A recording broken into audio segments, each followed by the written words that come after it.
Hey guys, it's me, Stephanie Megan, your host of Broco Therapy. And your co-host. Oh, wait, do you still want to do that? I think so. I liked it. I feel like it's the most natural.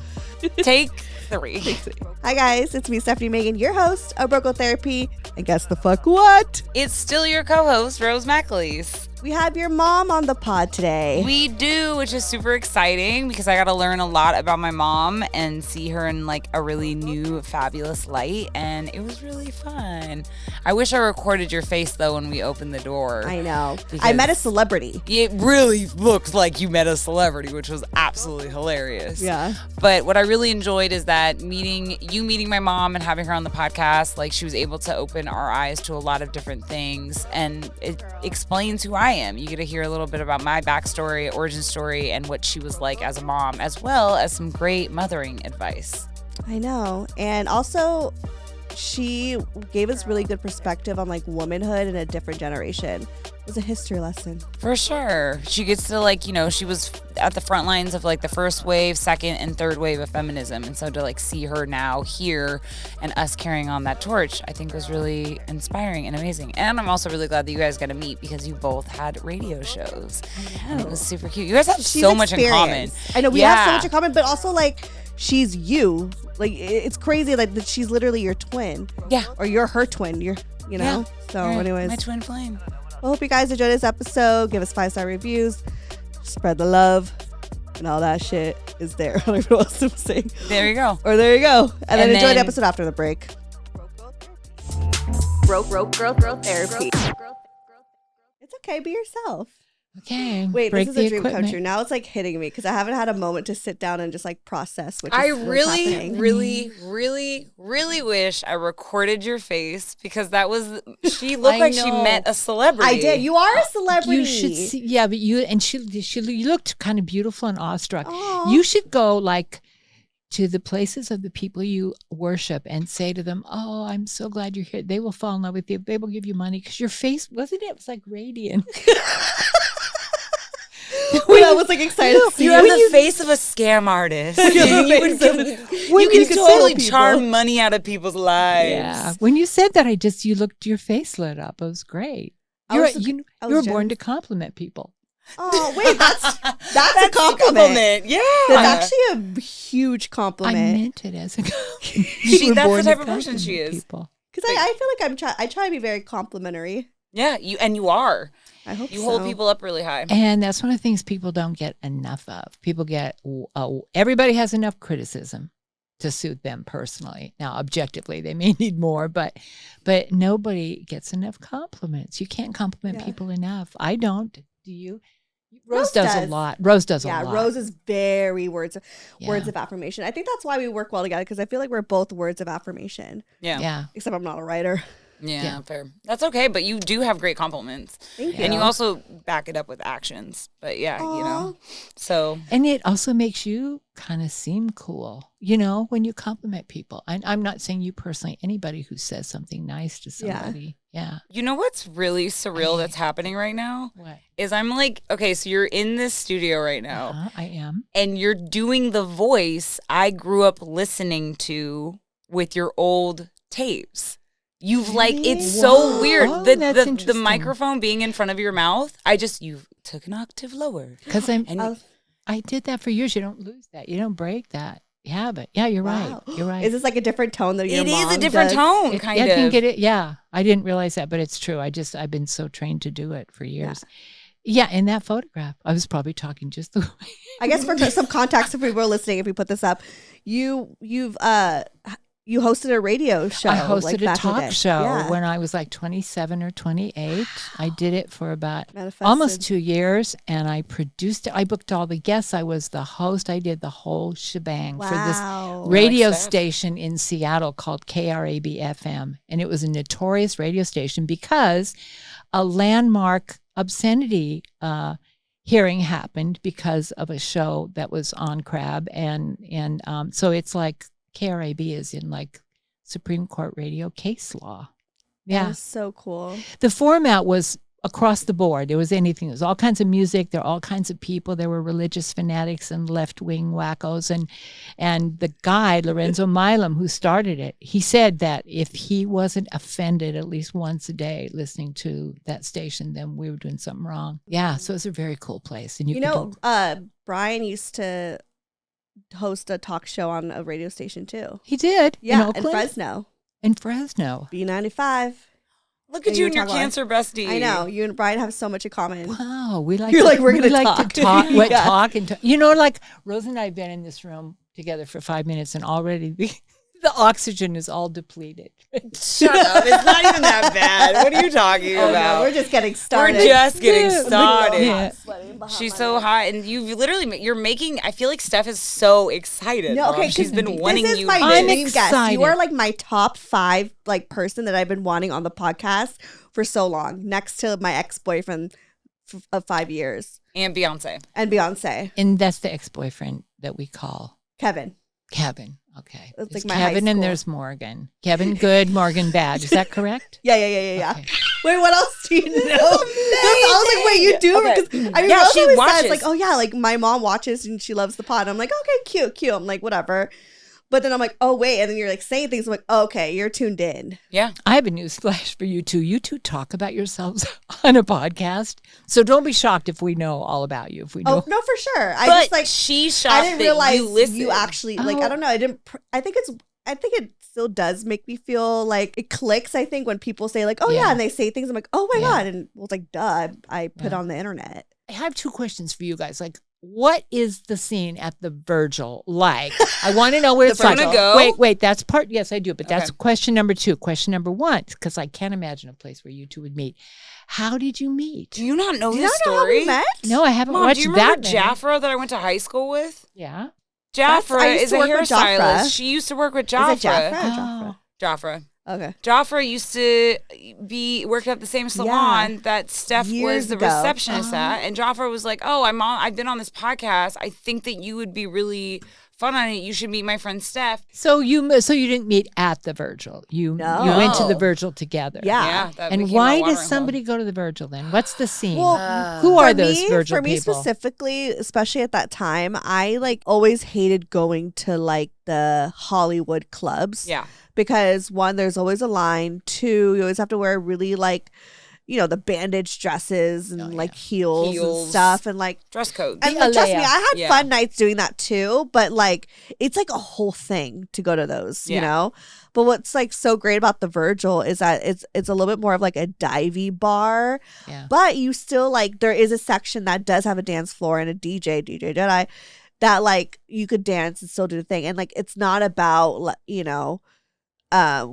what you're wearing and who you're with, you know what I mean? It's just like it's just so chill. Yeah. And there's like never a line or like it was very much like Mo Bar back in the day. Oh yeah, in Seattle. Okay. Yeah, because Rose seemed to love the Virgil. And she for me, because I was like, I still does broke as fuck living in Silver Lake. I lived pretty close to the Virgil. That my Ubers at the time were probably like $5 just to go there.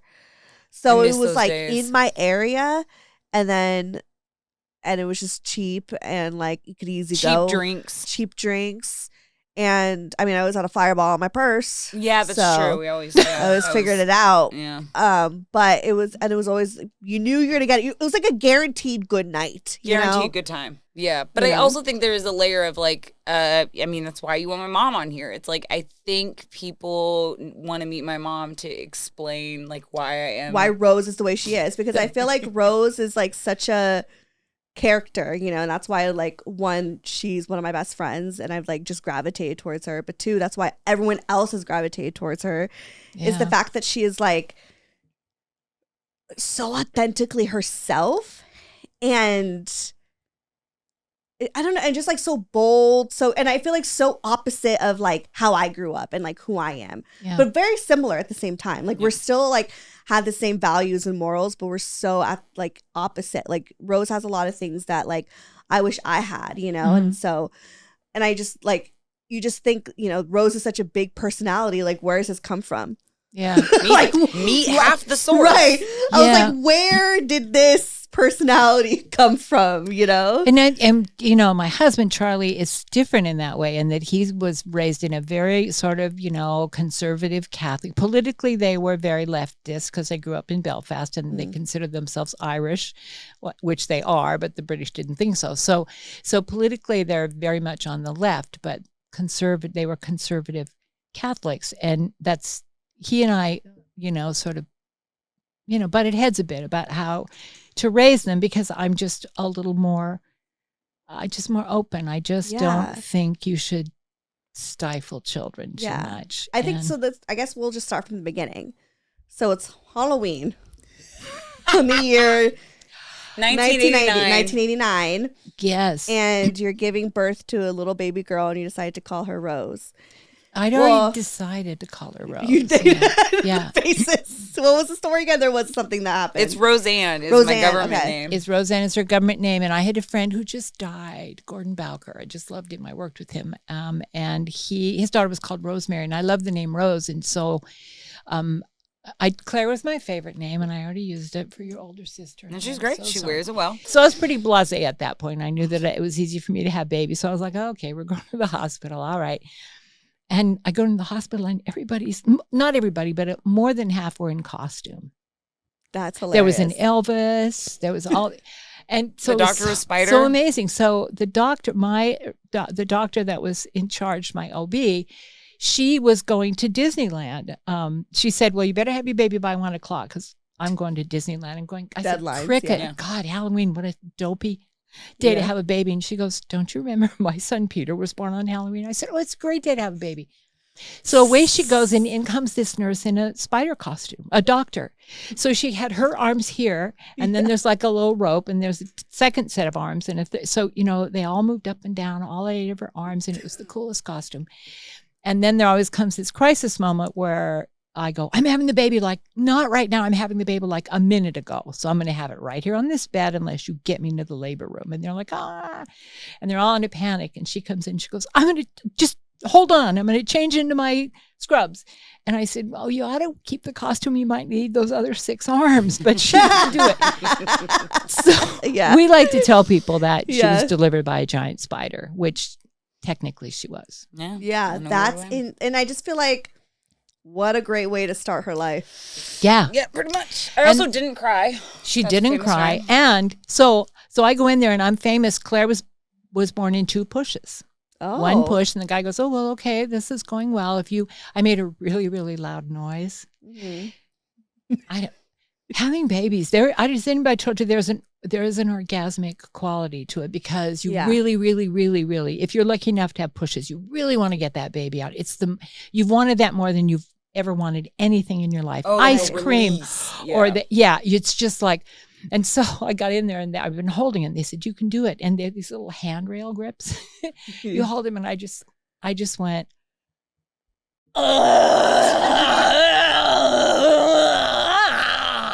And you're laying on your back. I'm sorry. And you're laying. There's your clip. No, there's your clip. Wait. TikTok clip. This is Claire, mind you, the first baby. So I open my eyes, and there's a doctor, and there's some nurses, and I look up, and there's this sea of shocked faces, right? They're just going, and Charlie's behind me, and he's mortified, right? Yeah. And so it's kind of quiet. The adorable Dr. Hanley looks at me, he goes, "If you put all that energy into the push that you put into the noise, you're going to have a baby really quickly." So you weren't even pushing, you just made the noise? No. Well, I wasn't pushing because I don't know about other people. Some birth is weird, as different as the people are. Some women have to really, really push. I had to keep them in. Like, I literally let it go. Yeah. When they were ready, they were so ready. And it was a crisis both times. It was like, "You can't have the baby right here." And I said, "Well, then you tie my legs in a knot, because I'm not doing this. My body's doing it." So anyway, he says, put that energy into the push, which I thought, that's pretty funny. I love being funny, stuff that's funny when people are funny when I'm in agony. So then the next push, I did that, and out came Claire, first baby. And he went, "Whoa."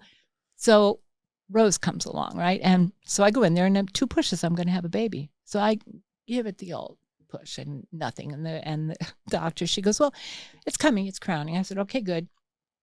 And then I wait for the next push to come, and I sort of ride with it, and it goes through. And I looked down at it, and I said, where's the baby? She said, oh, well, this baby's generous, which is a euphemism for this baby's really big. Yeah. It's a generous sized baby. And so I said, oh, okay, fine. So then I just did it. And I was kind of sorry because it was I should have just, you. She ripped me a bit. So I pushed the third time, and she looks down and she goes, that's the biggest 10-minute baby I have ever seen in my life. Claire was 7 pounds and 8 ounces.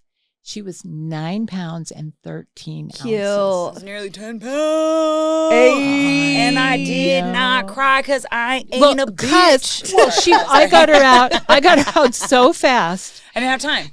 So fast and so quickly that she was just like, her face was just like skid marks. She was just like all kind of swollen up, because she was big and she was like, her eyes were kind of swollen. She was just laying there like, I don't want to irritate these people. And look what they've done to me. They did this. Apparently my dad said they did the thing where they smack you on the butt, and I just opened my eye you peeked through okay, I'm going back to bed. This is weird, back to bed. Yeah. And it's literally what I did. Went back to sleep. And when you have to have a sense of humor about children, and you have to have a sense of humor about how much you love them. Yeah.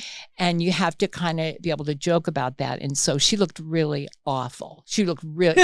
I was ugly. Claire was Newborn babies are disgusting. Yeah, I do not care. Miracles, but no, I don't care what anyone says. All babies look like ugly little aliens, except for Claire. Claire looked perfect. I couldn't believe it. I looked down next to me, and I said, looks like a little like those pink rubber dollies. Like she looked perfect. Just Claire's always wanting. She's always perfect. She's always pretty. She's pretty. Rose looks really bad, and that was my fault. And she got beautiful. Look at her. But, yes. So every day I would go into the little where they keep the babies. And there were like about 9 of them, and I'd look around and I'd go, she's still the biggest, and she's still the ugliest. Oh my God. I had a plaque in my honor now. She was so, it was really funny. But then she became beautiful.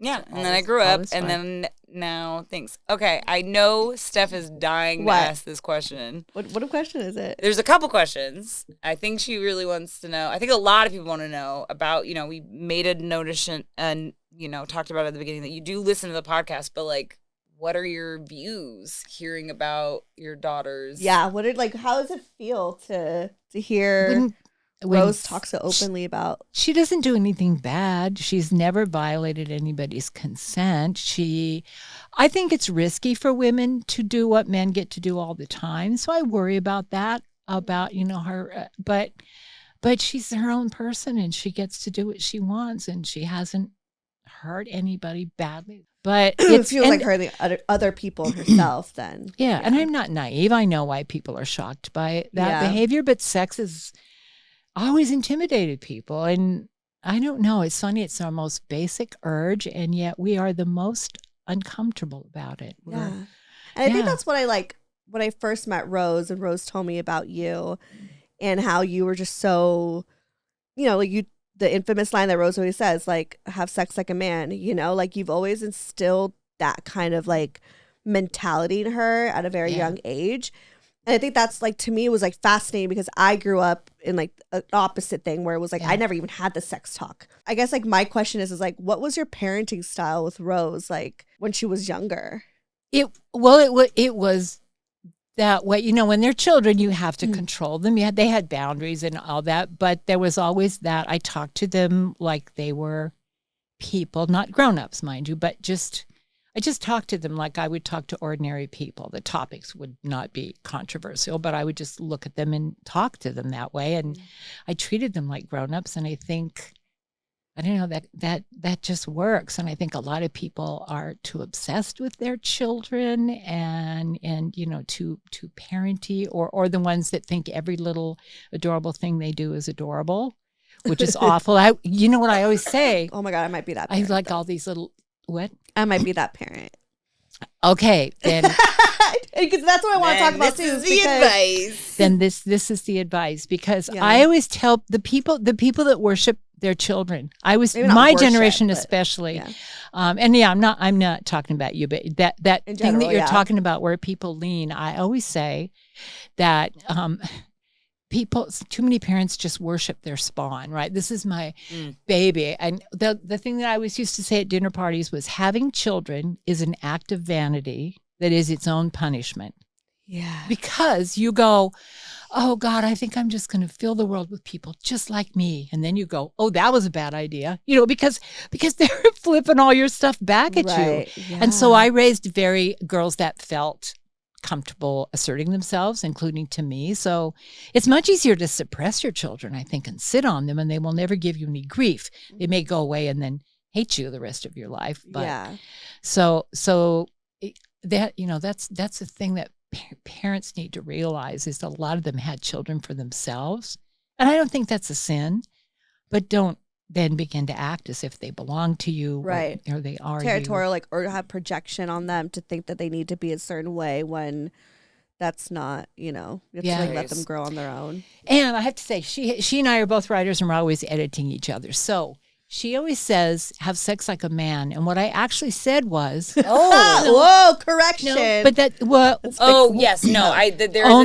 an ad, there's a parentheticals. Only have sex, to my daughters, I would say, since they were like 9 months old. Like Claire was 9 months old, splashing in the bathtub, and I gave them both their first birth control lectures when they were like 9 months old. I thought, I'm going to start early. But I always said to them, only have sex when you want to. That's how men do it. That's why they like it. Okay. And that just to me is so simple. And Context I think matters. that, yes. And I think that goes back to why there's so much shame around sex. I think there's shame around sex too, back in the caveman days, because men were trying to control women, because only women know who their children are. I mean, they come out of your body, so they're yours. The men, we don't lie to them all the time, but men don't instinctively know that she didn't sneak out of the cave one day and come back with someone else's baby. Right. And I always say, well, what's wrong with raising someone else's baby? Like, get over it. Most of those kids are probably yours. but I think that the attempt to control women is what leads to shame about sex, because if you want to control women, you want to teach them that sex is shameful. And, I just, all my life I've thought, why is there so much shame associated with sex? There has to be a really back-asswards reason why. And it's wrong. It just doesn't make sense. Where did you get your influence to think like that? Because I feel like back then there wasn't, a podcast like this, or I feel like now it's more of a conversation, but back then there's a little bit more tabooness. Like, what was... Or was it not? Or, what was that like? What was the equivalent, I guess? Not the equivalent, but what was the way that people were moving about talking about it, I guess you could say. Yeah, the culture about it. So I was born in 1951. I'm 1,000 years old. And you back don't look then... a day over 500, Mom. But when you always say, someone will say, I'm 73, and you always say, you don't look a day over 72. Yeah, exactly.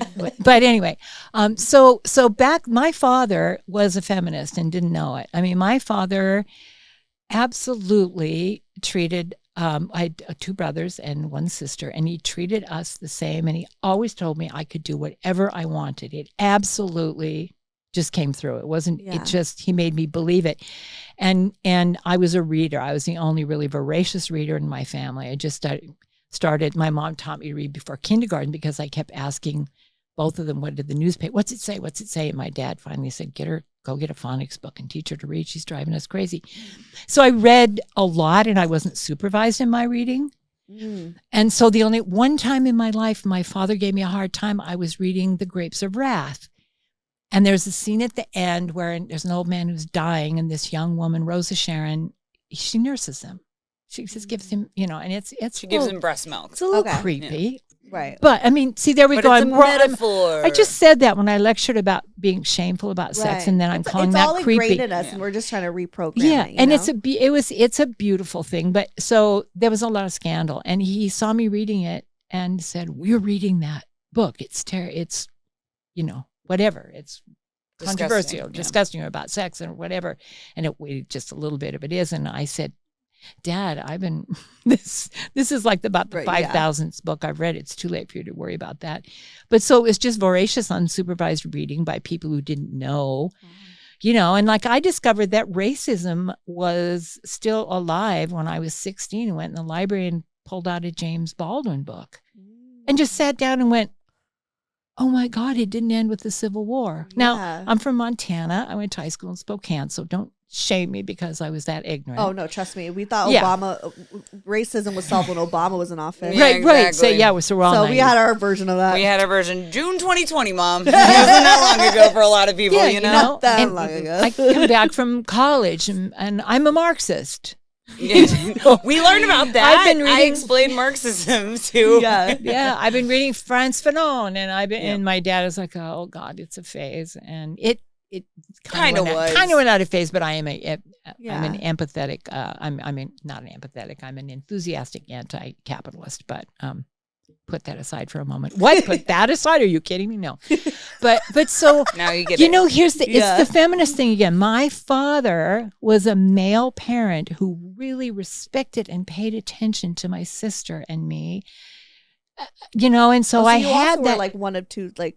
Two girls. Yeah, and I was the older. So you are literally okay. But and Claire is very much like Cheryl, though. My mom's the oldest, so it goes my Uncle Donnie, my mom, Cheryl, and then my Uncle Curtis.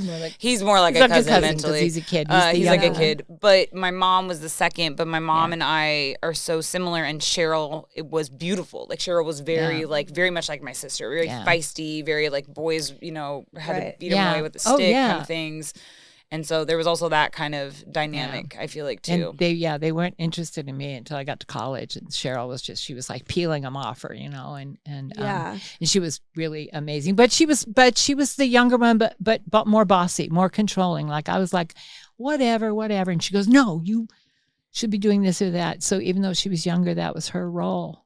But I mean, I'm going back to my dad. I had self-esteem, which a lot of the young women I grew up with didn't have it. I just thought I was the shit because my dad told me. Bud, man, he was the homie. Even though he tempered it with, I was telling you that moment when I was looking at my senior pictures and I went, oh my God, I have to take new ones. I look horrible. And my dad said, sit down. He goes, that's what you look like.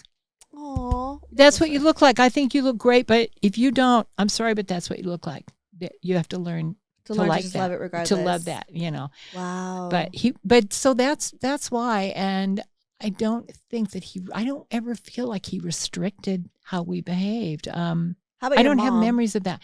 My mom was a little more censorious. She was she was in dirt Montana poverty. I mean, dirt floor poverty. My dad worked for the railroad. And he met her in a little town called Paradise, Montana, where she was working in what they called the beanery. They called the railroad restaurant. Instead of a cafe, they called it a beanery. So he met her in this beanery. And he took her out of, that would have been such a dead end life for her. And my mother was very bright and, very curious and very bright, but had no horizons in front of her, just hemmed in that little town. And my dad met her and went off to Missoula for a while and then in Spokane. And so that was great for her. That was her salvation, but she wasn't like that kind of feminist. The feminist in the family was my father, although he wasn't saying, I'm a feminist, Right. It's just that he would say, you're going to go off to college. You're going to go off to college and get a degree. And my mom would say, well, you're going to get married. It's a really interesting thing. So my mother was 21 when she married my father. He was 28. When I turned 21, my mom started saying, when are you going to get married? When are you going to get married? And Dad would say, leave her alone. My dad would say, she's fine. She's at college. Leave her alone. I turned 28. My dad started going, when are you going to get married? When are you going to get married? Really? Because it's like they kind of do, they reflect on their timeline. On their own thing. It was just weird. Yeah. That was the second time that my father just said, when are you going to? That's I've never had you or Dad ever ask me, when are you going to get married or when you have kids? No, because and I resented that. And I used to have nightmares because, again, I'm in Spokane is a smallish city. Back then it was. It's actually kind of become a cool place now. But everybody I knew, these young women were getting married. Like 8 or 9 of them got pregnant in high school. Yeah. And, that was my nightmare. And I used to have, in college, I would have nightmares that I was getting married. I would wake up in a cold sweat because I'm at the altar. Oh, you are terrified. Rose's mom. Because I knew maybe that's where it comes from with her. Gave me your trauma. Yeah, I know. I passed it on to you because a lot of these young women were getting married because they were pregnant. Yeah. And I don't even think I really processed that until now. You were so ahead of your time. Like, I feel like your mentality and your values and, your perspective is like a Gen Z perspective, honestly. Oh my God. And it's books. I can look at the. Oh my God.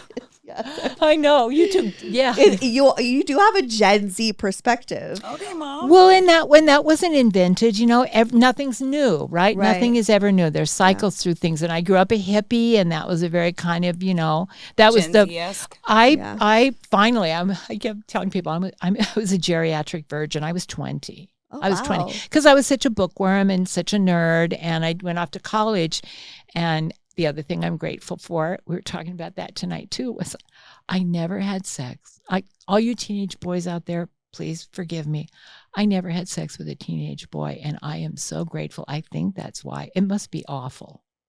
When she said that to me, that kind of blew my mind. That's actually kind of crazy to like really think about. It must but also be kind of crazy to think about in hindsight, like that teenagers are having sex, and we had sex as teenagers with our weird bodies. Yeah. Now, see, I don't think teenage girls were necessarily bad at sex. Nobody cared whether they liked it or not. But teenage boys, God love them, they were amateurs at it, and they had all that built-in kind of attitude. You have to have it.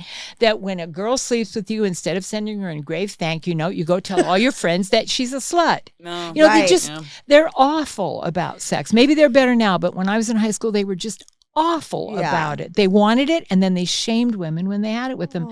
So, I just am so grateful. And it wasn't my idea. I wanted a boyfriend because back then you weren't a human being unless I was going to say, how did you lose your boyfriend. virginity? Can we get into it? Oh, yeah. Well, of course it was how. my you know how? Of course it was my idea, but it's very funny. Yeah. So I was like a sophomore in college. I mean, that is geriatric. And I was dating this beautiful guy. Geriatric pregnancy. Yeah, right. And then she was also two geriatric pregnancies. So, which we'll get into because I'm going to definitely be a geriatric. Oh yeah, pregnancy. and I'm going to talk to you about that because I think it's the only kind to have. Okay. But so this beautiful boy David, I'm using his first name, but he's very Christian now. Anyway, but that's another story. But so I was dating him, and I was in a zoology class, and I was trying to memorize renal function, kidney function. So I hot. I know, so hot. No, yeah. So I called him up and I said, "You got to help me. Can you quiz me, drill me on the renal cycle?" Yeah. So he said, "Okay, fine." I always tell people, he was supposed to drill me on renal function. Instead, he drilled me, but Mom, wow, I wonder where I got this from. I know. So we do all that. We're doing our studying, and the jokes are very much the same. She gets your sense of humor. Well, it's like when women are supposed to joke about sex. That's another thing. Right. That's just I was, fucking around about a man could have said that it would be fine. A woman says it, and there's a little bit of no, but it was cool. But anyway, so we're done, and I said, you know what? I said, I've never had sex, and I need to, and I really like. We were in love. We were making out and all that, and I said, I wanna like do it. I need to do it, and he was like, well, okay, and so we did, and the funny thing is that okay, so we have sex, and it's great, and it's fine, and we were together for a couple of years, and it was all wonderful, but sometime later we were talking about it, and we discovered that he thought I was experienced, and I thought he was experienced, and we were both virgins. Oh. And he, again, that men can't say no thing, which is men are not allowed to say no, which is another terrible thing. Yeah. I think it's terrible. But so he couldn't say no, and he's glad he didn't. But it's so funny that I thought he was going to teach me how to have sex, he didn't want to admit that he was a virgin, and it's a wonder we got it done, but we did because you're young and healthy, and you know what. But so I'm surprised he found the hole because I remember when I lost my virginity, like we couldn't figure out how to like put it in. How to find? Oh, my I don't goodness, know why we were struggling. Well, we were like 16. I had already done the reproductive section in the zoology class, so I. No, and you know what? And I read. Like, so what did you mean? Like he fingered you already? Is that what you mean? I can't even remember. No. I'm just said I knew where things. She went. saw how animals did it. So I knew how it was done. And you grew up in the country. She was like, "Oh, he doesn't have. I don't have a colloquial, and he doesn't have like a corkscrew penis like a duck. Like a duck. I know. I don't know how that works. Because is there a corresponding corkscrew vagina? I don't know. I guess maybe not. But anyway, we went on a tangent. But you know what? I knew because of all the reading. So when I was in high school, I was I think the only virgin I knew. But I knew everything about everything. So my girlfriends would come to me and say, "Well, he wants to." And I'd say, "Well, that's a little unusual, but it's done. People do it." And so I was textbook, knew everything about sex, but practical knowledge, none. Oh. And because men were not interested in me in high school, I did have a boyfriend my senior year. He was so cool. He was so beautiful. All these beautiful men. I like, what do they want with this bookish girl? But he was dating a girl a year older than him, which was so like, ooh, in high school. And she was a cheerleader, which was, ooh. And she graduated. So he's looking around and I'm like 3 seats back in the next row.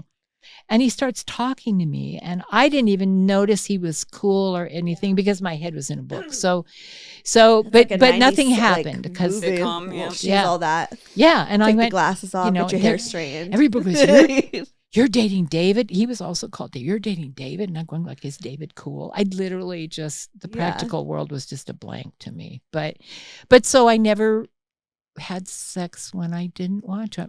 We've all done that thing where maybe we're not in love, but you don't want to hurt someone's feelings, and so, but not like I've never like in high school the way girls get coerced because they need a boyfriend, and some girls. I guess these days in high school maybe girls do choose to have sex, which I think is great. But when I was in high school, you did not choose. If you admitted it, you wouldn't admit it. Did you know that either Claire and I were sexually active? Yeah, what did high school? No, now see, that's it. So, damn. I was good. Oh man, I was good at hiding it. Okay. Yeah. So no, I told them. I always said never have sex unless it's your idea, and always use birth control. That's all I ever told them. And you can talk to me about it. Yeah. But I don't know if I expected them to or not, but teenage girls don't talk to their mothers about sex, even when they have permission. And I didn't pry. I thought that was.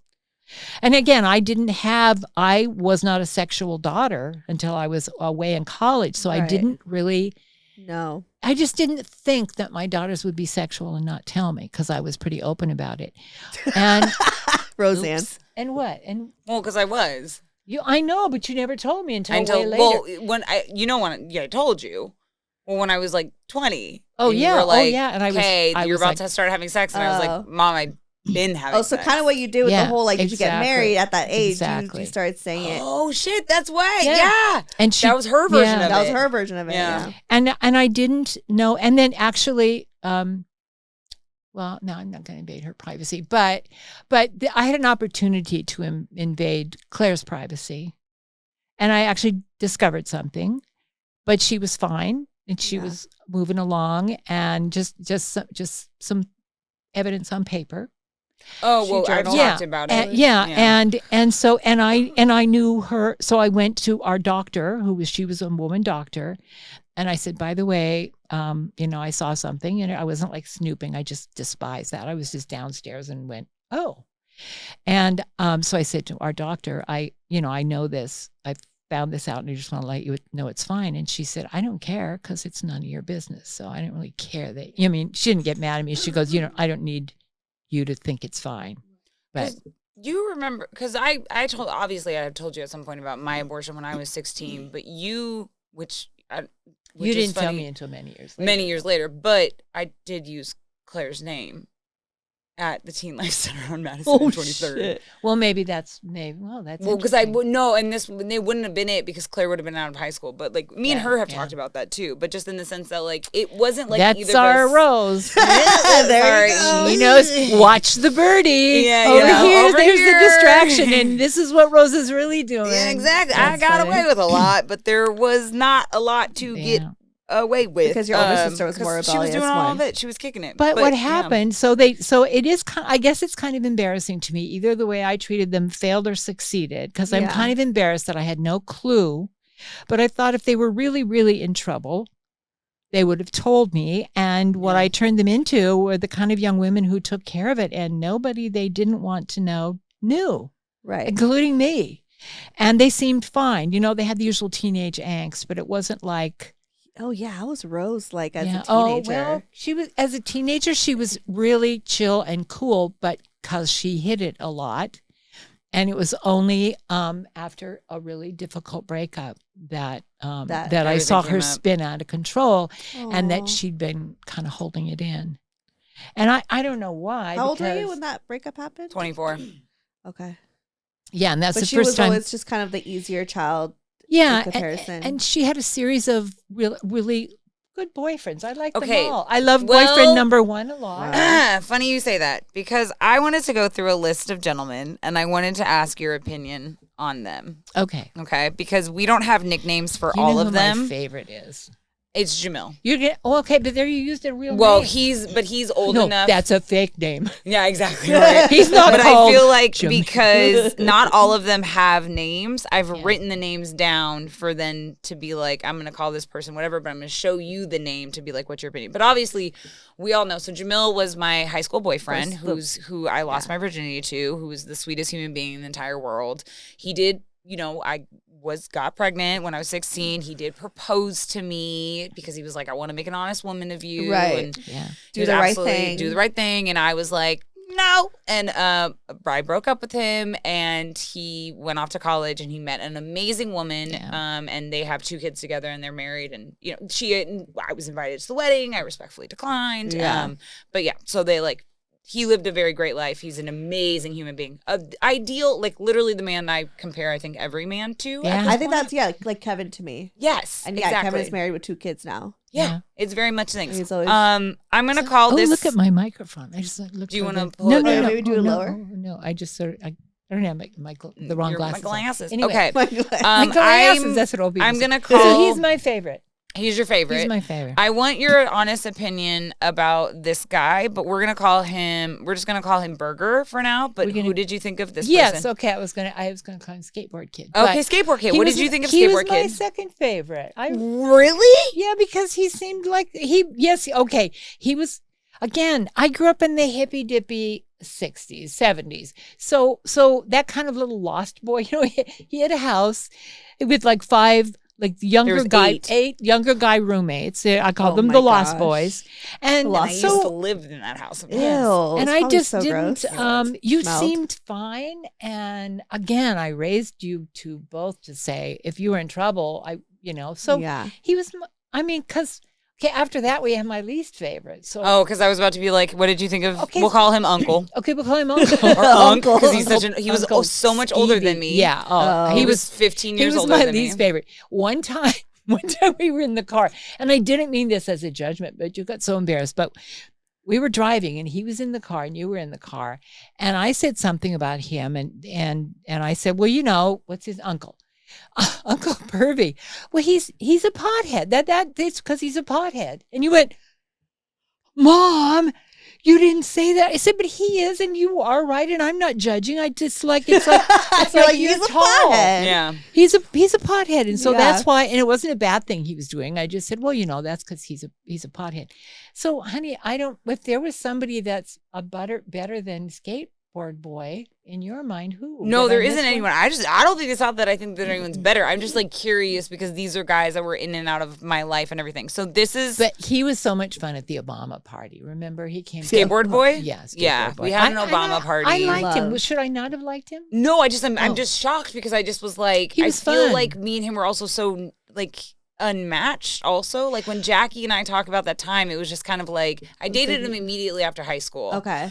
And I was had graduated high school. I was done with my high school hoe phase. And so then I was I'm ready to settle down. I don't know. Yeah. I had an adult job. Yeah. It's what we thought we were doing. I had an adult job working at an internship at a production company, reading and working at City Arts Magazine. And so I was starting my music journalism at the same time. And so me and skateboarder like started dating, but it just cracks me up because I just feel like he was so opposite of me. He was different. They were different from me, but you guys liked each other, and he was fun, and you laughed a lot, and he had good manners, and he didn't ever seem to make you unhappy. Yeah. You had good boyfriends until bachelor number 3. Yeah. Okay, wait, but I'm curious because you do know that I had like a quick little fun fling, love affair, summer fling with this gentleman who I'll call. Yes. Yeah. Oh, do you have opinions about? We'll call him, should we call him bartender?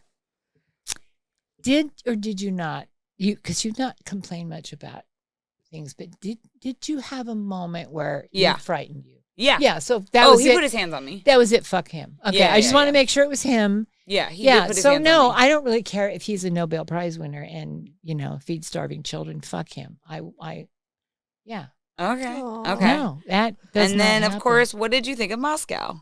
I was going to say it was Moscow. Moscow. Well, we wanted. I know, Moscow, I know. So you wish he was more outgoing. He was very quiet, and we are. You quiet, can see Rose and I. There's no like dead air, right? And when there's 4 of us, it's even worse.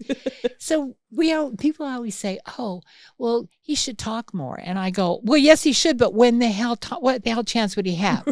So I didn't know if he was so incredibly quiet because it was us and we are a lot to take in, or whether that was just his personality. But I have to say, I wasn't quite sure, but I never, again, you're so good at hiding it. I never really knew how bad it was until you ended it. Ugh, I know. I'm really bad at that. I know. I didn't know either. I thought they were like fine and good together. It seemed like she was like happy. Maybe it wasn't perfect or they fight or whatever, but I didn't think it was like as bad until afterwards. I'm like, oh my God, this is a lot. Yeah. And why did she not tell us? He was really judgy. I don't know why. He was incredibly so judgy and blaming stuff on her that she shouldn't. That was really horrible. No, I've realized that. Like, how do you, the way Rose navigates relationships and dating, we know that you approve of like the sex like mentality and stuff like that, but the way that she navigates her relationships, like with Moscow and her exes, like, what are your like viewpoints on that? Oh yeah. Well, that women can. Well, I'm going to go back to why like. She's not so much her positivity and her self-esteem, but why she stayed in destructive relationships or not great relationships with guys that weren't up to her quality, because so did I. I had, boyfriend. Well, boyfriend number 1 was great. The one where we were both geriatric virgins.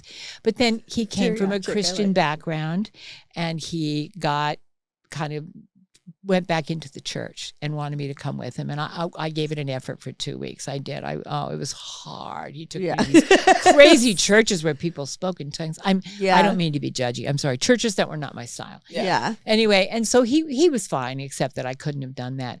But then I had 2 other boyfriends that I was in relationships with them longer than I should have, because I fell in love.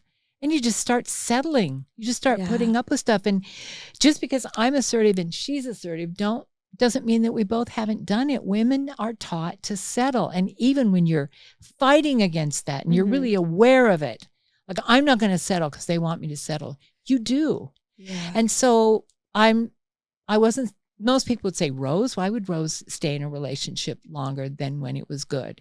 And I go, I know why, because I've done it. And most women do it. Yeah. The positivity, she's much more, she had a much longer and more vivid hoe phase than I ever did. I know. I was going to say, I want to go into your hoe phase. But that's how it goes along. But I'm going to go back to, I came of age when the birth control pill came around, and we were the first generation of women who could have sex without fear. I mean, other than the fear, like, women have fear of men. I mean, yeah, I've been in a couple of situations where I was afraid, and it was just my assertiveness that got me out of it. But not afraid of babies, not afraid of losing our life and our career, going into college. So it was great. And when I in that era, that sort of hippie era, I call it, like maybe 1960, in the state of Washington, I think abortion was legal before it was nationwide. So women had that out, but we had the birth control pill. And we had a lot of fun, and a lot of people slept around. Look at the Woodstock documentary. I rest my case. It was it was a lot of fun, but women were still kind of put in that role, you know. People said, why were you never in a commune? And I go, oh, because they were cooking and taking care of babies. And so there was some women had sexual freedom, but it wasn't quite complete. It wasn't quite. There's still more progression that needed to happen. And so I got to have full blown sexual relationships with men before I found the one I wanted to marry. And that was so different from, say, my mother. Right. And even, in other women of my generation who just didn't embrace that freedom. Most of the women I knew were artistic and, you know, and college people. And so, and so that was like what you guys get to do, but we were the first generation that got to do it. I know. I'm like, what is it? What's the saying that you guys ran so we could walk, or exactly. Walk so you could run. Yeah. You stood on our shoulders. Basically, like I feel like you were kind of that beginning like generation that really influenced us to be where we are now, you know. And so sometimes, because Rose is so brave, and that's my fault, I raised her to be brave and to be confident and to stand up for herself. Sometimes I worry because it's a dangerous world out there, and shock, in the era of Trump, men haven't fixed themselves yet about treating women as some work prey. To do. So I worry that she could get in a situation that was misinterpreted and get hurt. Would you be poly? Should Rose be poly? Poly? Do you like poly? Polyamory. Not Polly Pocket. Polyamory. Like open relationship. Should you be? No. Because Rose is not possessive, but I think Rose is jealous. I'm jealous. I think we're all jealous. When I say, hey, honey, if you can get him, take your best shot, that doesn't mean I wouldn't be upset and jealous, but I'm not going to fight. I'm not going to squabble with somebody over that or yell at him because women are attracted to him. And maybe because I'm not naturally polyamorous, but I would never expect, and that's me. I would never expect anybody, I would never ask anybody to accept that in me. I wouldn't ask anybody to go for that. I would feel I don't know. It's funny. I guess that's one of my things that really is not even close to a kink. I just, if you're not serious. What is your kink? What is my kink? Do you have one? Yes. Well, you talked about flirting. Talking is so sexy. So, like, flirting, dirty talk? Good. The dirty talk that has to be not overt dirty talk. That always makes me laugh. Like, what the hell? What's overt dirty talk? Well, like the kind of thing, oh, honey, harder, fast, that kind of crap. Which is unimaginative. Basic kind of drill me. Talk. Yeah, I like stimulation. I like talking. I like dialogue. I think me there's too. nothing I'm the same way. Sexier than two people, man, woman, whatever it is, two men, two women, two people who are interested in each other or in love with each other talking. And it's not just about their feelings, but just everything. And flirting. I loved flirting in a way that was not traditional. Do you flirt like Rose, where she's like, my mom taught me the tie trick. She goes, any man you see that even if his tie isn't straight, just go up and... If there's a guy in the room that you kind of think is interesting and you want to look him in the face, look him in the eye and stuff, I would just walk over, even if he was talking to somebody, and just straighten his tie and go, it's oh, great if I was single, I'd use that one. I'd steal it. Yeah. I've done it numerous times. Successful. Hers is more intimate. She does the jawline trace, which is fine. It's just a different style. But that is my kink. Do you like BDS? Have you ever done like BDSM? I know, sorry, we're getting really... because again, I don't, I think, no. I'm because I'm an equality freak. I'm just I don't want to be pushing. I don't want to be pushing like people. Sub and dom. Yeah. I can't see that for you either, for sure. Keep in mind, I read this amazing book called Girl on Girl. I don't know if I've told you about that one. I talk about it on Book Bitch, but Girl on Girl. we've talked about this conversation all the time, especially about, this will be very quick, I promise, about like porn and everything. I'm interested. But the more so in the sense that like my mom comes from the generation where like rough sex and porn wasn't like a necessarily thing that was actually used in a form of consent with women. That's like very much more like more directed towards like millennials. That's like why we like the baby girl kind of talk and stuff. Like my mom comes from very much like, I feel like the generation where it's like, what porn was still in the male gaze, right? And then like at the end, like when you were getting married and like settling down, like that 90s is like when a lot of those porn stars were becoming producers, but still not quite there yet. Where like when I described to her, like when I used to interview porn stars and stuff like that, where I'm like, no, mom, like these girls are like directing the shit, they're casting the shit, they're now it's like women, it's very much the female gaze. It's still though this like disconnect of like a lot of the women of her age that I've spoken to about a lot of this, they don't understand the sub-dom relationship in a lot of the bedroom. To them, it is. I feel like it is kind of a new age thing. It was always there as a kink, but it's become more mainstream. And I have had this conversation with more people. It just shocks me. People my age saying, "What is it with this choking thing?" And I go, "Okay, first of all."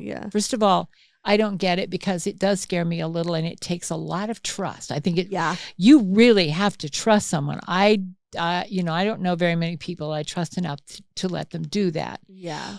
Having said that, I get that, but I just go, why are you so puzzled about it? It's just what people are doing, and I wouldn't do it. I wouldn't feel comfortable doing it.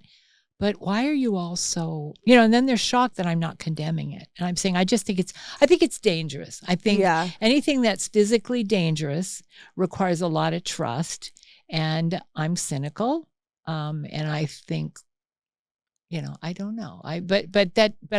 People doing it, they're doing it now and they seem to be fine. Nobody's getting hurt. But people my age are really bugged about it. I could see that. I just go, don't, if you don't like it, don't like it. I don't like it either, but let them do it. Leave them alone. Stop worrying about it. Why are they doing it? Don't make you come. Right. Who you choke don't make you not be able to breathe. Yeah. But that's kind of where my line is. I get, and like knife play and that kind of stuff. And there are people that, had a different life than me and grew up differently than me or different and like that. Yeah. And I that sort of scares me. Maybe because I've read too many books, my imagination. But that stuff scares me. But I also respect that there are people that love it, and that's how they get off. And you just got to exercise tolerance, and that is such an easy thing to do. And so few people need to try it more. Just leave them alone. They're not hurting you. They're not hurting you. If they're not hurting you. If they're not doing it on the lawn and wrecking your rose bushes, then leave them alone. Not the rose bushes. Not the rose bushes. Can you at least do it over to till the dirt and soil over here? Do what you want, but not on my rose bushes. Not on my rose bushes. And are you both consenting? And then I would go away. Did you both agree to this? Okay. Do you need anything? Lemonade? Any condoms? He'll get off my roses. Get off my roses. Wow. Yeah. I feel like I want to be like a mom like you. Is that like, why am I going to cry? Well, look at her. No, it's just things. Look at her. Look at her. And honest incredible. To God, look at her. And I look at her and I'm so proud. And I think, why am I going to cry? I'm so annoyed. I could have been wrong. It could have been the wrong approach. And I didn't raise boys, so I don't know. And boy, there's another program about trying to raise boys to be equal to girls in a world where I have a close friend and she had 2 children and she raised her son the very same way she raised her daughter. Men and women are the same, blah, blah. He goes to kindergarten. He's on the playground a month and a half and he comes home and he's like telling me all the stuff that men know about the world and girls are stupid and weak. And because the environment, So I haven't raised a boy where I had to buck that all the time. So I don't know, but it was certainly, I don't regret either of them. It comes back on me, that whole thing of I want the world to be full of people just like me. And then I go, well, now I know why my friends are annoyed with me because I'm full of opinions. And, but, but I'm so proud of them. They're both, they both believe in themselves. And well, the one complaint I have, both of them, is that you still need to stand up more to these attitudes that men get trained into. You can't let men control you. And I don't know why men want to. And that's another. How does your husband / baby daddy feel? I love referring to Charles as a I know. The baby daddy. How's the baby daddy feel about like that mentality? Because he's not from America. No, and and I don't, he was ready. He was primed. When I met him, he had a lot of really conservative Catholic views. And I would go, I don't think so. That's wrong. And he would just drop them. I mean, he would just drop them. He was waiting to break out.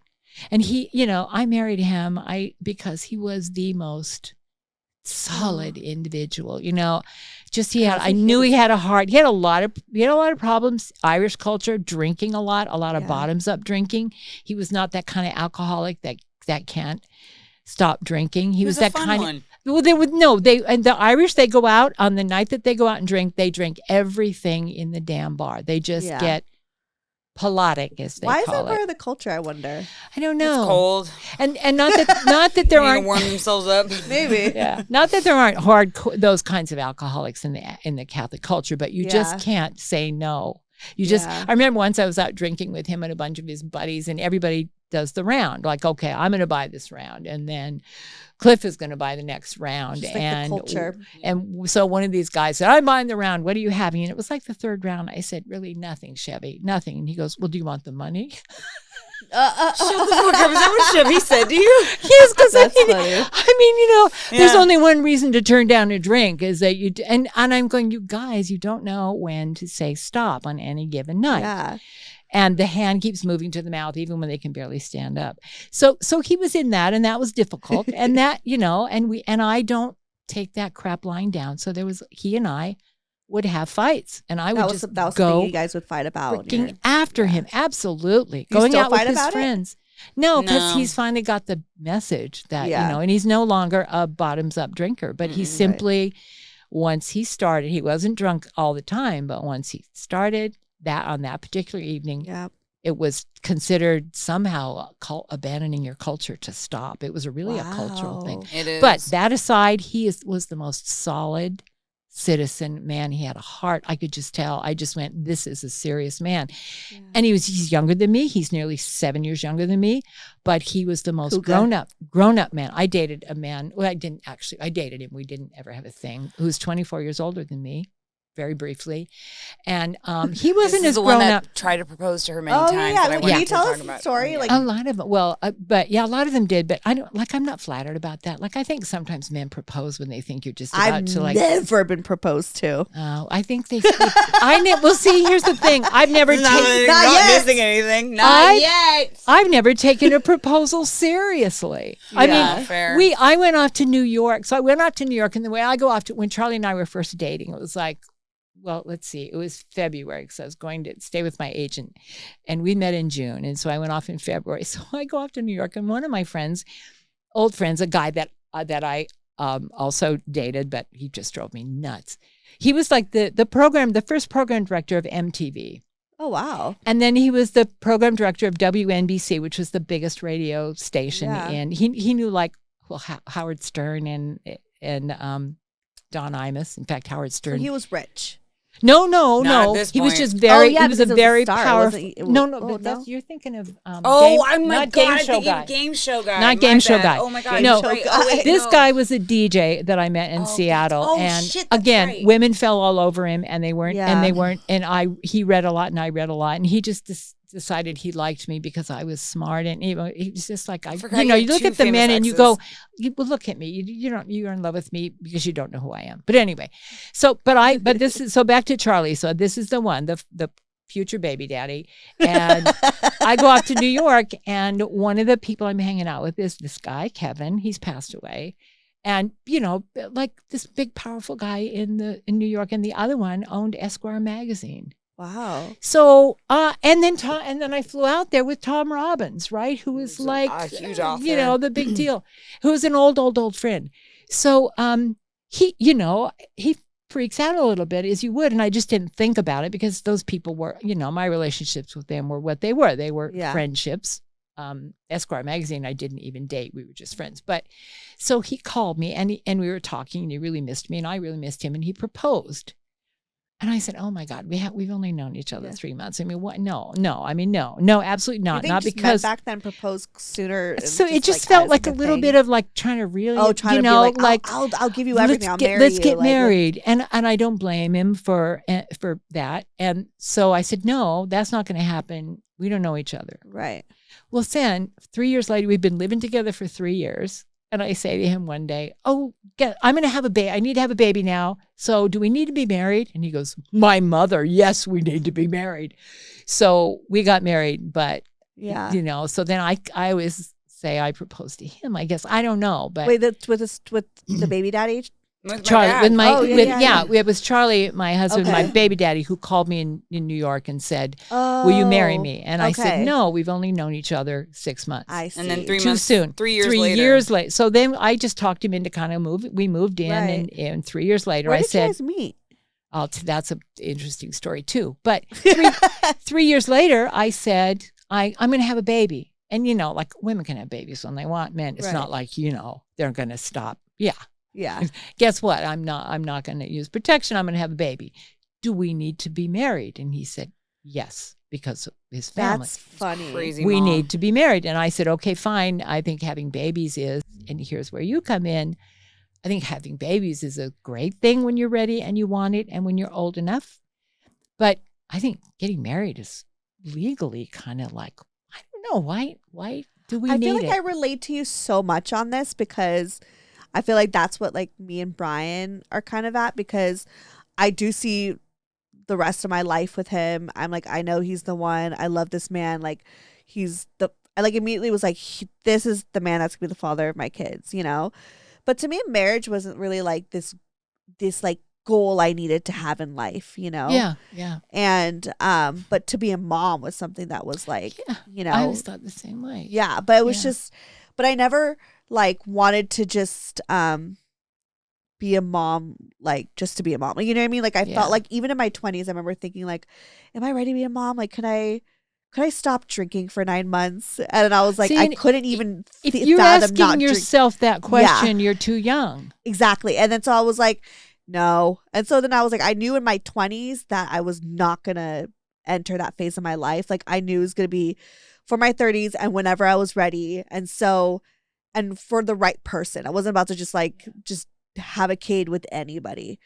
And now, so you and I share that attitude, but here's what I have to say about it, because it's what I did. The first time he proposed, I get it to say no, a freebie. We didn't know each other long enough. The second time, when I said, we've been living together for 3 years, we knew we were the people for each other. And I said, do we need to get married? And he said, yes, we do. And I didn't go, oh, no, that's the way society oppresses women. I won't do it. I said, if you're two people and you're in love and committed and you've been together for 3 years and one of you wants to get married, I think the other one should do it. Yeah. And that's what I was like, okay, I'll do it. Because that's the thing where I was like, what's the order? Kid, marriage? What? Because to me, I'm like, it doesn't matter. Because I know he's the person. It doesn't. Yeah.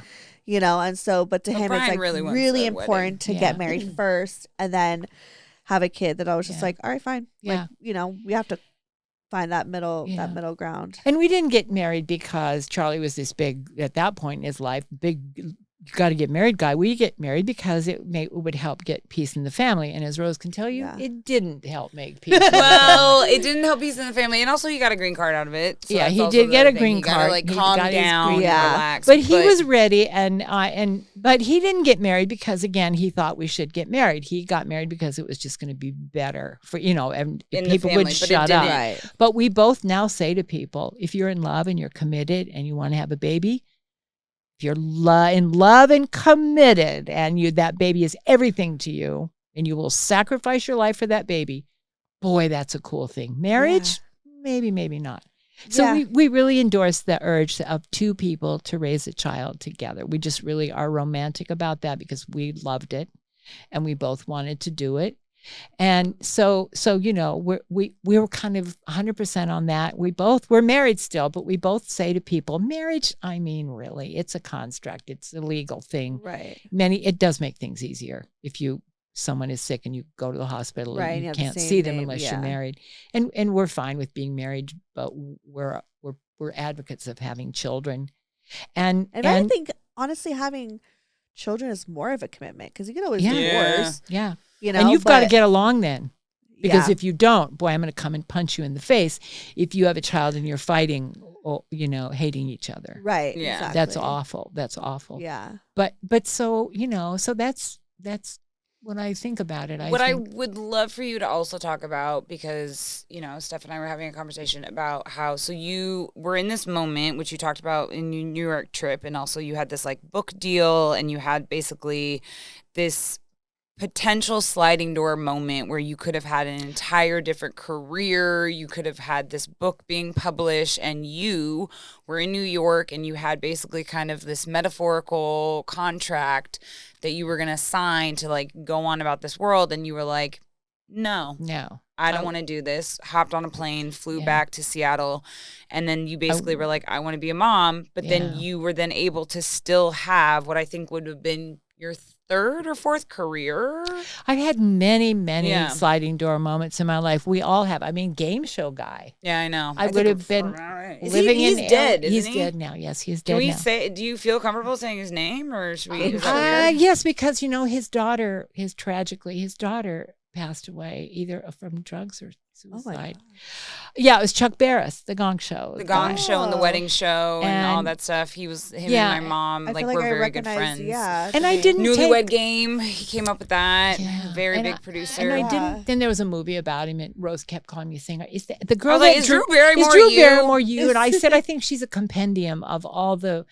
Women in his life.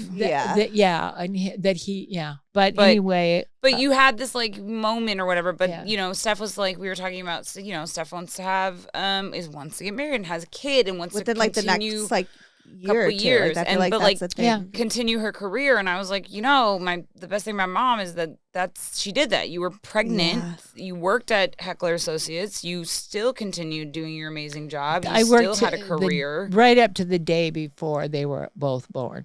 I absolutely just did not take time off when I was carrying them. Age. But that was because the benefits were awful. I had to take 2 weeks vacation and 2 weeks sick. I had to take there was no maternity leave except what you were willing to give up from vacation. I feel like that's gonna probably be that's terrible. Yeah. But you know, I'm so romantic about people wanting to have children. Me too. I'm so romantic about that too. More about like the marriage thing. But you know, I'm going to lecture you about, first of all. Okay. Lecture me. I'm going to talk about, help me remember giving everything up for your kids, because now I'm going to talk as a geriatric virgin. I was also a geriatric mother, so nothing's more shocking. I had Claire when I was 34. Okay. Nothing will surprise you more when you're in the hospital. I don't know if they do it now, and you look at your chart and you're 34 and it says geriatric mother, because back then it was considered, 1986, mind you, this is not the ancient world. It was considered dangerous to have a child over 30. Crazy. Yeah, and again, I think that's one of those goofy things about controlling women. Yeah, early on, because look at all the women who've had babies from 30 to 40. She was and I laughed. Of course, I got mad, but then I laughed, as I always do. And so I was 34, and when she was born, 1989. I had just turned. I was 38 because I turned 38. Oh my God! In July. I was 38 years old when I had her. And that goes back to, that makes me feel like so much better. Giving up your life. When I decided I was going to have a baby, it was not a moment too soon. I was ready. I said, I had a lot of fun, Stephanie. If I haven't made that clear, I really had I feel like you lived your life, and I feel like I've lived my life. And I know there's still so much more life to live, but I feel like youth and like our 20s and stuff, like we really... Like, do you feel like you were very like selfishly like in that? I had a lot of fun. I lived alone. Rose. I always get so excited when I see Rose's little apartment. It's like I had this fabulous little garret in the top of a house with this view of Seattle. It was $1 million view. So when I decided to have children, I was like, no, I don't care about parties. I don't care about concerts. I don't care about anything. That isn't to say you can't go, but once that baby comes out, you are secondary. Yeah. You had your fun. If you haven't had your fun, don't have the baby. No child deserves to be the fun. And your baby shouldn't be resented. No child deserves to be resented. And that's why I think abortion is a sacrament. I'm sorry, accidents happen. Men's lives don't stop when they get someone pregnant. Women's lives do. It's natural. And this is what I have to say about abortion, because I have for babies, I'm 2 for 4. So I had my first pregnancy with Charlie. Because the thing in college, I took the morning after pill. I'm not even sure I was pregnant, but boy, I was panicky, so I took it. So I don't even know what that is. We won't count that. But I, there are a lot of Plan Bs in my life. Yeah. Mom. So back then it was the morning after pill, and it was about like 40. It was like 40 years worth of estrogen. You just walked around for a day like, woo. It's still that way, Mom. I was going to say, yeah. If anything, I think it's so worse. Crazy. Yeah. But so I had my first pregnancy. I have a miscarriage, and then I have Claire, and then I have a miscarriage, and then I have Rose. Well, a miscarriage is your body doing what it is against the law for you to do. The body does not, for whatever reason, the body does not respect the fetus. Yeah. The body dumps a fetus and doesn't blink an eye, and you're sobbing. Your body just goes, bye. Real. Didn't like that one. That to me, that was a being, that was an epiphany. The human body discards a fetus for good reasons. There was a nurse that came in to me, and I'm just like sobbing, and she came and she goes, listen, honey, I'm going to tell you something. She was coming in to sign, so you could sign up so that they could test the, the tissue. They could like test it for stem cells and stuff. So I said, absolutely, for science. And she said, now I'm going to get the number wrong, but it was close. It's like, say 1 in 100 aborted spontaneously aborted fetuses have spina bifida. 1 in 10,000 births, our babies are born with spina bifida, but the reason that babies are born with these defects are that the quality control system didn't work. So she said, when we test these fetal remains, we find out that the body aborts a fetus it thinks will not make it to term, or for whatever reason, your body makes a decision. The body knows.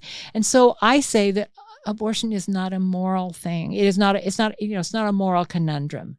Right. Your body makes that decision without my permission, right? Like I lost those 2 babies. What am I going to go pick at the abortion clinic in heaven or something? What am I going to do? And my body did that, and it made that decision without my consult. Without my consent. So I know what it's like to have your consent taken away, and my own body did it for me. So I've just decided it's a natural process. It just happens. It's a natural process. And so for you to choose that how much better it would. I felt great when I had an abortion. My heart, it lifted me off. I'm like, thank God my life goes on. You always have that feeling, everybody does. Like, oh my God, what ifs? Oh my God, you know what? Be a grandma to an 18-year-old right now, Mom. I'm just saying. Exactly. Well, you could have had a legal ass kid. I could have had a legal ass kid right here, man. Yeah, not bats. Little child. And I hope we don't. I hope we don't get like threats and phone calls and people trying to dox us because I'm saying this. But that went away from me when I had a miscarriage. I said I get this now. It's like first time I felt awful after miscarriages. I feel like it just clicked to me too. I mean, I was always pro-choice, but I feel like the way that you just beautifully articulated that was I think healed a lot of people. People maybe have dealt with miscarriages, and also I think just the stance on abortion. Yeah. So. And there's nothing wrong with babies that aren't perfect being born and people loving them. That's not what I'm saying. But that nurse said to me, your quality control system, that's what she believed, it kicked in, and you're going to have another baby, and it's going to be a good baby. It's going to be whole. And that just clarified it. It was just one of those moral epiphanies for me. I just went, if my body can make that decision, then I can make that decision. And so anybody who feels conflicted about it, and I understand it's normal to feel conflicted, but so you're it's okay. You're old enough to have babies now. Because that is my biggest fear. Is like, oh my God, what if it's like something like that happens to me? You know, like I want to be able to just, like you always hear about those girlies that just like get like pregnant like really quick, and then they like the baby comes right out. It comes right out, you know. And they're just like, I can do it again, you know. They do it again. And like I love those girls, and I'm happy for them, but I'm also like, and if you I don't know what it's gonna be like for me, the unknown. But you know, and miscarriages are not fun, but you just keep trying and stuff. Mostly I felt like what a waste of time. I invested, I had them early, 3 months of my life. Then you have to wait a few months, but I mean, but then that just happens. That's fate. You can't help that. But bless you. But you should, I think you'd be a great mom. She's going to be a great mom. And just remember that you don't own them. And, you teach them your values, but you don't cram it down their throats, and you don't shame them, and you don't hit them, right? So. Oh, yeah, we did. No we hitting. Did say that. Did she tell you the story about that? So. What, the one time I thought I might. No, I know. I didn't hit. My parents never. We used to joke. No, but I got my ass beat. Oh, well. We talked about, and my sainted dad, when he was younger, he would smack us really hard on our butts. He would spank us. And then he sort of stopped doing it. I think he matured and got older and, grew up a little bit. But so, Charlie and I hate when people call their mates dad. Daddy and mommy. Remember Mike Pence said mommy? I always called his wife mommy. So Charlie and I used to joke when they would be like, the kind of girls we raised, he'd say, man, that was a mistake. We should have been beating them from the get-go, joking. Fear is what's missing in this relationship. Fear, they do not fear us. And there are moments when you're a parent, you think, if they feared us, our life would be so sweet. And so we would joke. We should have. So one day, I'm really angry. I think I remember this story. Ticked off at Rose. Really ticked off. She's 2.5, 3. She's 3. Yeah. And she would say all these complete sentences. I think she watched a lot of TV. Again, I wasn't one of those people that scurried around and said, "Oh, TV will make them sick." They had great lives. They had lots of books. They had lots of culture.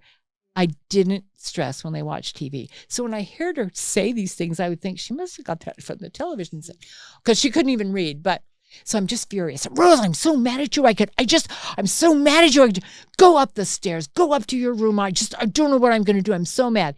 She goes up 5 stairs. She points her little diapered butt in my direction and says, "Why don't you just spank me and get over it?" Oh my God. And I just went, and so then I'm fighting, laughing. I'm like, that is not funny. And I'm laughing. You go upstairs right now. And she's upstairs and I'm going, oh my God, that's hilarious. That is so, but I turns to camera. Rose, like, why didn't you? And Claire did that. There was some guy that was blocking. And that's a very Kathy thing for her to say. Why didn't you just spank your butt? Get over it. She used to do this thing when I used to host comedy shows or poetry shows. And I'd be like, I have a funny story. And I would hear from the audience, We'll be the judge of that. It was and then someone would be like, who was that? I was like, and that is my mother heckling me. It was partly to take. Well, it was because neither one of us can. Truly, it was pass up a straight. We'll be the judge of that. Literally, we'll be the judge of that. And every time I would just, I would be like, excuse me, this is not like I'm not part of. This is not Destiny's Child. I'm Beyonce, and she'd be like, you look like a Kelly Rowland though. Like she just would always be able to hit me with these one-liners. And she'd go, Mom. Everybody's like, whoa. And I'd just be like, Mom. And then of course, the audience would just be like, where's your mom? Like, oh, is Kathy's coming? And it's like people shouldn't behave this way. It's like I shouldn't behave this way. Oh well, next time you're in town, we should have you to do this. You and your baby daddy. I'm not gonna lie though, I'm a little worried if he ever came on here, just because he's such a dilf. Like I feel like the ladies is gonna be well, that's what he is, a magnificent man, and that's what I always used to say to women. You have to be relaxed about someone coming on to a partner who's really attractive, right? Yeah. And he had to be relaxed about, me going to New York and all these powerful guys. And I had to be the same way with him because he's beautiful and women love him. And so I used to say, give it your best shot, because if he wants you, I don't want him. Right. So that was always my attitude. Keep him. Keep him. If you can take my man. And I meant that seriously from the bottom of my little socks. Oh, well, this was a dream come true for you to be on the pod. Stephanie, I watch you. Oh no, I mean it. I watch you all the time. I find you so funny and so. Aww. And that's you flattering coming from you. Well, yeah. Oh, but you are funny, and yeah, you are so tolerant and open, and that's so grown up, and it's so adult, and you don't judge. I mean, it's all the things I really, really respect, and you show how easy it is to do. And more intolerance hurts more people than tolerance does. It's just. If someone's doing something to hurt me or people I love, the guy's boyfriends of hers that I say, fuck him, that's something. But just if people aren't harming you, leave them alone. Leave them alone. Yeah. Yeah. And even some of them you will love, but if you can't love them, at least leave them alone. Yeah. So that's why you're my hero. I just stop. You're my hero. I really like. I mean it when my hero. I really mean when I say that I want to raise my kids the way that you have raised your daughters. I do have to pee so badly. Yeah. I do you want to plug yourself. Plug yourself. Okay. What's my IG? It's at Cain CAIN Creative, all one word. Yeah. Yay. On Instagram. I don't post very often, but when I do, it is choice. And I have a website. I'm a writer, and it's hire her. CainCreative.com. Yeah. All one word, CAIN Creative.com. She's very talented. And you can see all the fabulous, fabulous work that I've done and that my husband has done with me. Yeah. Funny, fabulous stuff. There's a whole documentary about it. Yeah. Oh. Yeah. Yeah. Rain your beer. I'll link the website. Yep. Below. Okay. At Rose_Etta Stone, my Instagram, my Venmo, and of course the rosemacleys.substack.com. The book bitch. I got a Venmo. You did? I got $5 from someone. Shout out to whoever sent me $5. I can't remember who it was. Someone sent me $5. I was gonna Venmo you, and then I went, wait, I don't do Venmo. Yeah, I was about to say you ain't got no Venmo. Yeah, I ain't got Anyways. Oh my gosh, y'all know what it is. Technophobe. Follow me, Stephanie Megan, or go to brocotherapy.com. All that shit is there. Love you guys. Thanks for coming. Watch. That's what I do all the time. Girl therapy.